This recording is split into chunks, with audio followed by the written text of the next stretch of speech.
Assalamualaikum warahmatullahi wabarakatuh. Selamat pagi, selamat siang, dan juga selamat malam rekan-rekan mahasiswa sekalian. Berjumpa lagi dalam sesi pembelajaran untuk mata kuliah administrasi server, di mana di dalam bahasan kali ini kita akan melanjutkan topik bahasan sebelumnya yang sudah kita bahas. Masih berkaitan dengan instalasi operating system, di mana instalasi kali ini kita akan menggunakan operating system yang sama dengan yang ada di dalam materi itu, yaitu CentOS.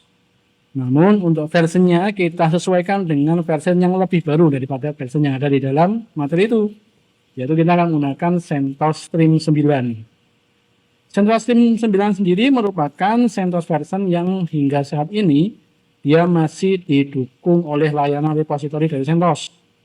Karena itu kita bisa mengoptimalkan CentOS Stream 9 ini sebagai salah satu OS alternatif selain Rocky Linux tadi yang dapat kita pergunakan sebagai media praktikum dalam mata kuliah administrasi server ini.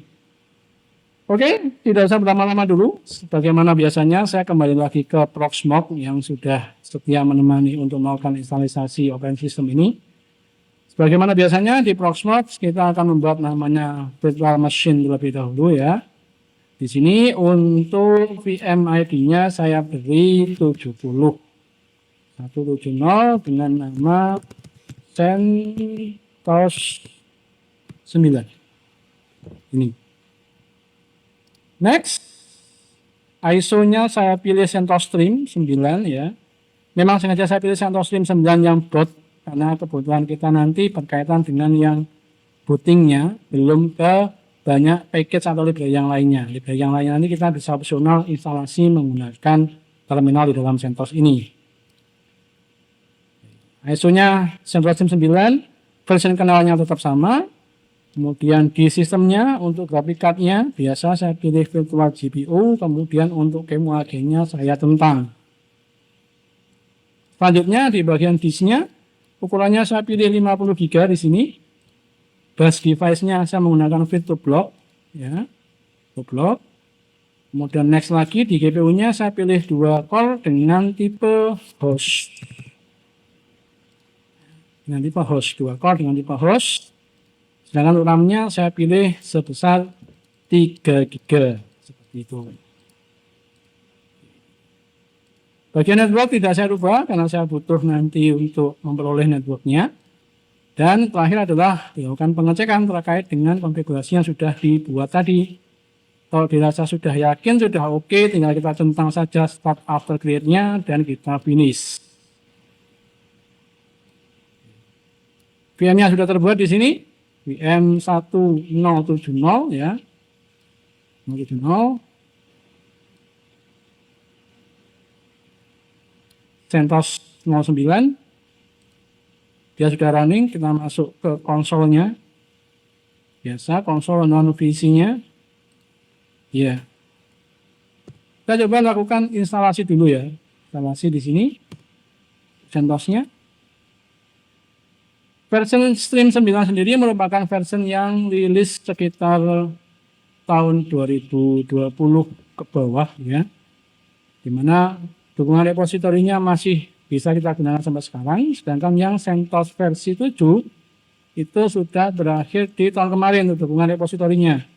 Sehingga di beberapa part, di beberapa bagian itu dia masih bisa diupdate seperti itu. Karena kebetulan kita nanti kan akan melakukan beberapa updating ketika mengerjakan beberapa setting khususnya pada manajemen repository atau juga manajemen resource-nya di situ, maka kita juga membutuhkan yang namanya updater. Kita butuh repository untuk update. Karena itu saya memilih CentOS 9. Instalisasinya seperti ini, mirip dengan yang kita lakukan ketika tadi kita menginstal Rocky Linux ya.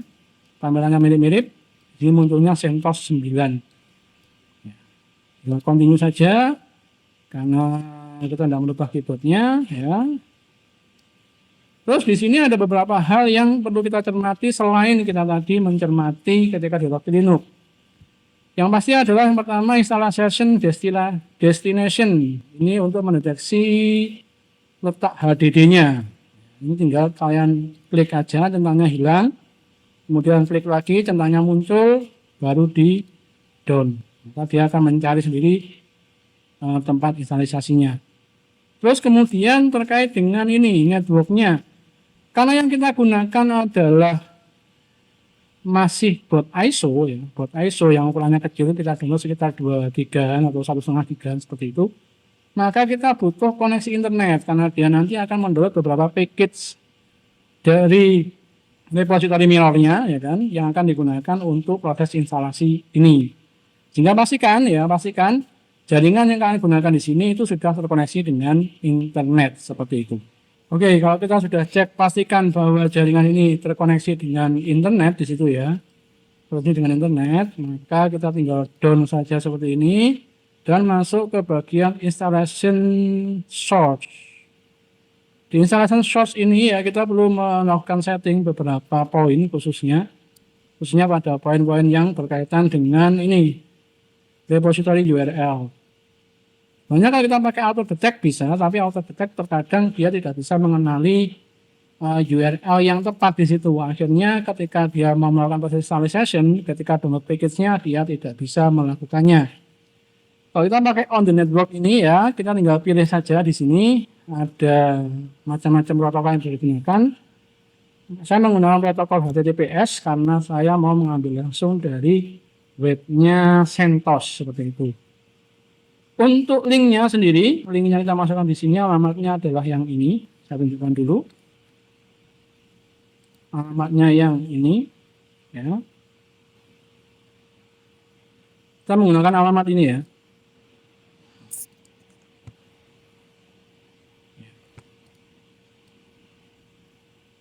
mirror.stream.centos.wrg/9stream/bsos/x86/64/os.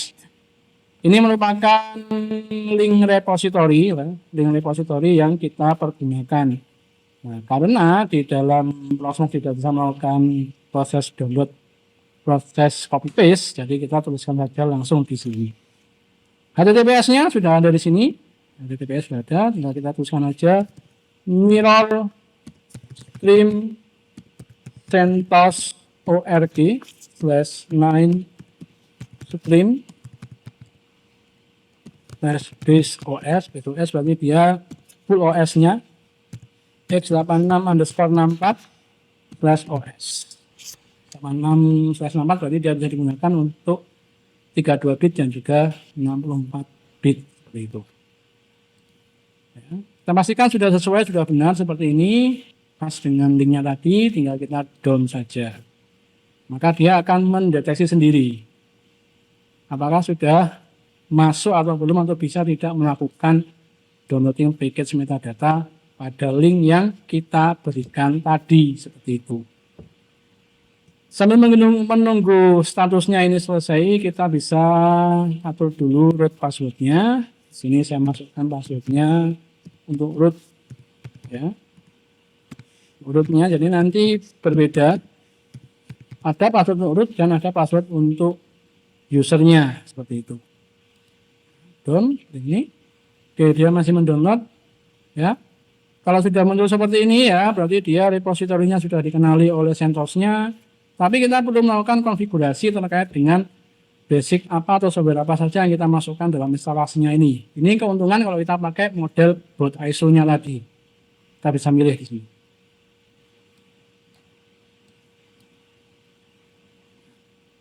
Karena tujuannya hanya dipakai sebagai server ya kan. Di sini ada pilihannya. Ada virtual host, bisa pakai virtual host, ada custom operating system, kita bisa milih ya kan, nanti aplikasi apa saja yang kita masukkan. Ada workstation biasanya dipakai untuk tampilan biasa saja. Ada minimal installation, ada server, biasanya yang ini yang dipakai karena dia tidak pakai GUI, dia pakai CLI. Cuman untuk pembelajaran kali ini kita akan pakai yang modelnya server with GUI, jadi server berbasis GUI, nanti ada tampilannya nanti. Down seperti ini, kita sudah konfigurasi sesuai semuanya, baru kita lakukan proses instalasi. Mirip dengan install Logi Linux tadi ya, di mana kita perlu menunggu sedikit lama terkait dengan proses instalasi ini, maka jangan lupa sediakan kopi atau teh atau sejenisnya untuk menemani proses instalasinya. sabar menunggu karena dia ukuran downloadingnya cukup lumayan tergantung dengan setup instalasi yang kalian pilih. Seperti itu. Kita tunggu dulu ya. Rekan-rekan sekalian, setelah melalui proses yang cukup panjang tadi terkait dengan mekanisme instalasi untuk CentOS-nya, kita sudah sampai di bagian installation yang sudah selesai, di mana di sini progresnya dia menunjukkan komplit dan sudah memunculkan button untuk reboot. Kita reboot saja terkait dengan hasil instalasinya ini. Kita reboot, kita tunggu dulu apakah nanti instalasinya bisa masuk ya. Oke, kita tunggu sebentar. Oke, grupnya sudah muncul dia. Ya, grupnya sudah muncul. Apakah nanti GUI-nya muncul? Kita lihat aja. Kita tunggu dulu ya. Kita tunggu dulu sekian menit ya. Tanda di bawah itu dia loading menunjukkan bahwa tampilan GUI-nya sudah muncul atau sudah bisa. Berarti CentOS yang kita gunakan ini dia memiliki tampilan GUI atau grafiknya ada dia. Nah, grafiknya ada. Saya merekomendasikan rekan-rekan sekalian untuk menggunakan versi grafik ini, walaupun sebenarnya kalau di versi server itu lebih ideal rekan-rekan menggunakan CLI. Namun untuk pembelajaran ini saya rekomendasikan rekan-rekan untuk menggunakan versi GUI, tujuannya supaya rekan-rekan tahu ketika nanti melakukan manajemen, ketika nanti melakukan konfigurasi, impact-nya kemana, imbasnya seperti apa, kalau GUI itu ada tampilan yang bisa kalian cermati, seperti itu. Ini saya tekan langsung start setup ini. Ya, dia muncul privacy, tekan location-nya, ini opsional aja. Kalian mau kasih yes or no, saya pilih no aja. Ini terkait dengan connect akunnya, saya skip. Kemudian untuk username-nya, tuliskan username saya saja. Bebas ya ini ya, bebas. Jadi kalau kalian mau pakai apa terserah kalian. Ini yang saya maksud juga terkait dengan login user tadi. Login usernya bisa berbeda dari login root yang sudah dibuat saat instalasinya. Oke. Next. Confirming, start using. Oke. Dia sekarang mengkalibrasi sedikit dan no thanks. Oke, sampai di sini berarti CentOS Stream 9 kita sudah dapat digunakan. Ya, seperti ini ya tahap instalasinya kalau menggunakan VM. Jadi simple, yang kuncinya ada di bagian konektivitas tadi. Jadi pastikan ketika teman-teman menginstal CentOS itu ya, kalau bukan yang versi DVD, yang versi light seperti saya yang pakai boot ISO tadi, pastikan perangkapnya sudah terkoneksi dengan internet sehingga ketika nanti CentOS-nya dalam proses instalasinya dia bisa mengambil atau menggrab, mendownload package-nya dari repositorinya. Terima kasih sudah mengikuti pembelajaran pada kali ini. Silakan dicermati kembali untuk materinya dan dicermati kembali terkait dengan mekanisme instalasinya ini. Dan juga bisa kalian pilih mau menggunakan yang login Linux ataupun yang CentOS, karena secara konfigurasi dan secara arsitektur distro 2 ini mirip-mirip seperti itu. Terima kasih sekali lagi, saya akhiri dulu. Wassalamualaikum warahmatullahi wabarakatuh.